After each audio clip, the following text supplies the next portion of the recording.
In 1979, Little River Band released its Grammy-nominated song, Lonesome Loser.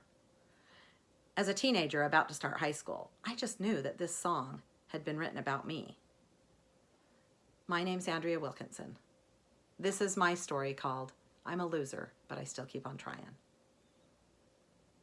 As a quiet, shy 5th grade girl who read books all the time, I really wanted to be on the student council. We had a class election. When the teacher announced the names of the winners, my name was not read. I was so sad. I wasn't going to be on the student council. In 6th grade, I decided to run for elementary school president. The school voted.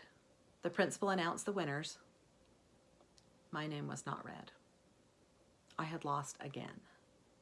I was so sad. In 7th grade, I decided 3rd time's a charm. So not to be deterred, I decided to run for 7th grade class secretary.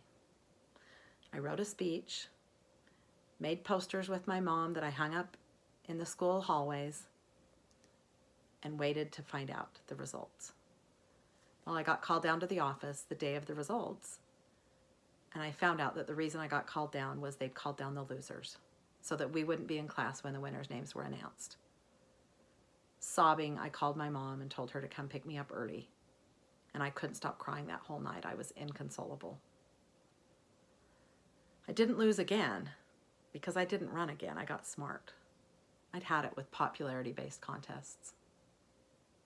Fast forward 5 years. I was nearing the end of my junior year, looking forward to my last year of high school, and I really, really wanted to be a varsity song leader. In order to be a song leader, I knew I had to make it through 2 hurdles.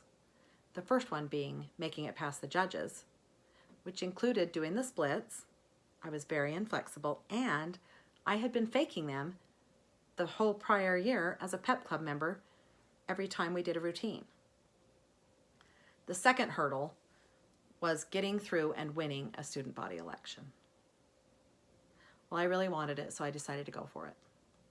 I started stretching out my legs. Every night I would talk on the phone, lay on the ground with my feet against the wall, my legs in a V shape, trying to let gravity stretch out my inflexible legs. As the day of the tryouts got really close, my mom told me she needed to talk to me. She said, "Andrea, I had a dream last night. I dreamed that you made it past the judges." She said, "I also dreamed that you made it as an Olympus High song leader. I saw you cheering at a football game."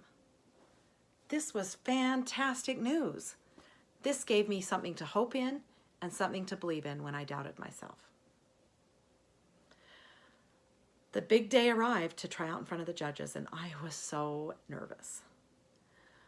I took Vaseline, I put it on my lips, on my teeth, so that I could have a perma-smile when I tried out. I got icy hot and I rubbed it on my legs, on my inner thighs, on my outer thighs. The more nervous I got, the more icy hot I applied. I think I used the entire jar. I did the school song perfectly. I did all the actions perfectly. I did all of the words. I sang, and at the very end, I went right down into the splits. And it was fantastic. I was so happy. I made it past the judges. Now I just had to wait for the whole school to vote and hope that I would be one of the lucky ones that made it. One night I was asleep in my bed, and I got woken up early in the early hours by some girls who were in my bedroom, and they had all these weird clothes to put on me. And then the one girl, the head song leader of the current year, had a little cardboard sign she put around my neck. And on the sign, it said, "Andrea Woodruff, Olympus High School song leader." Well, I was so thrilled, and I was so happy. I had made it as an Olympus High School song leader. That was the best year I ever had. I'm here to tell you, dreams really do come true. Have you heard about the lonesome loser?